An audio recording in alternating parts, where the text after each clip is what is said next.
Do you know the Lemony Snicket books? Remember we had Lemony Snicket here on the show once?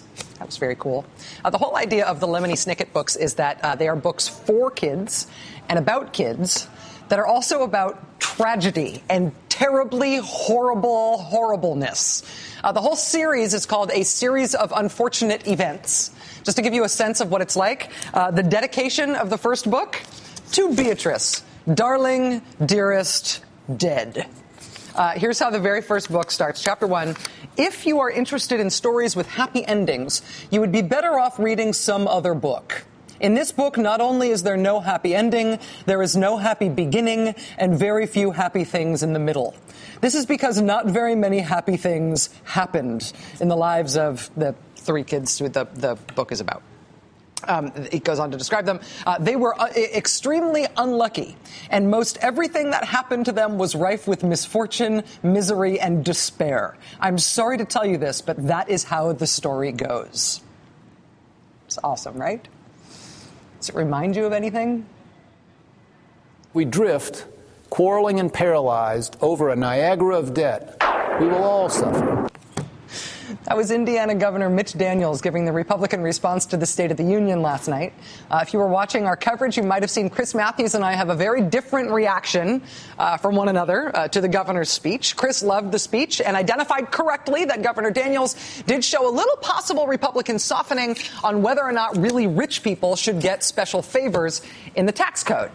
And I love Chris Matthews. I love talking politics with him, and he was absolutely right to identify that, which I glossed over. In my own defense, the reason I glossed over it was hard for me to hear those kinds of specifics from Governor Daniels in the midst of the terrible, horrible series of unfortunate events that Lemony Daniels found himself mired in during this speech.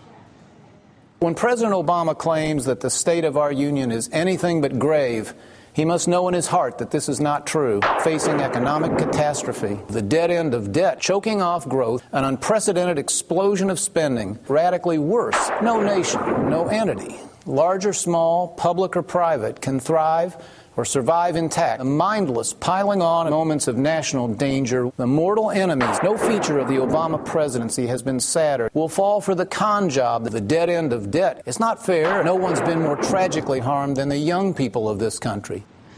Yes, those are lines taken out of context in this address, and no, he was not actually speaking in black and white in front of a stormy sky. But it does give you a pretty good idea of the overall tone of the Republican address last night. And the tone is, be afraid! Thunderbolt. Different people have different reactions to different speeches. Personally, after seeing that speech, I stopped understanding why Republicans long for a Mitch Daniels presidential candidacy. And I say that as a person who loves Lemony Snicket.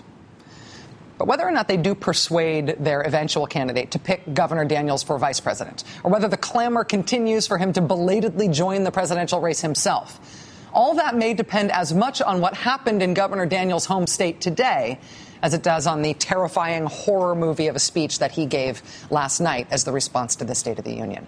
Joining us now from Indianapolis, where the Republicans in the legislature were able to pass Governor Daniels' bill radically stripping union rights in Indiana, is Democrat Scott Pelath, who's the assistant Democratic leader in the Indiana House. Mr. Pelath, thank you very much for being here. Hi, Rachel. Love the Lemony Snicket tie-in. Is Governor Daniels always such of a bummer? I mean, as Republicans look at Indiana and they start thinking about Governor Daniels being on the ticket in November, is he always like that? Oh, goodness. Yes, he is. And what a toxic brew we have in this state for workers right now and for regular everyday folks. You know, you've got people got swept into office in 2010 with this radical ideology, and frankly, the governor is one of them. That believes the solution to every economic problem is to make people work for less. You've got this intoxicant of big corporate campaign cash donations. And then you mix in Mitch Daniels, who is really trying to show off for the far right. It's about as much as we can put up with. Well, in terms of him showing off, I mean, back in 2006, Governor Daniels not only did not support stripping union rights like this, going right to work in Indiana, he actually said he thought it would be a bad idea to pursue it. He said that multiple times over the time of his governorship in Indiana. Why do you think he changed his mind and is supporting this now? Well, one more thing. He said it would cause a civil war in the state if he went forth with this idea. I frankly don't know why he changed his mind, why he did a flip-flop of that degree, but it seems pretty clear that it has something to do with his ambitions on the national level. To make himself attractive as a number 2 pick for vice president, you've got to please those guys. He needs to be a hero to them.